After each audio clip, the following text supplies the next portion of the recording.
আইন হলো আজকে বড় লোকদের জন্য, আইনকে শাসন করে অর্থবিত্তশালীরা, আর আইন প্রয়োগ হয় সাধারণ গরিব মানুষের উপর। মানুষ স্পিকার, আজকে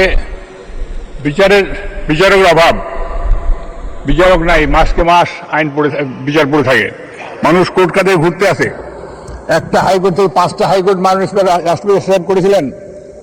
সেই সময় মানুষের আশা ছিল যে মানুষ বিচার পাবে।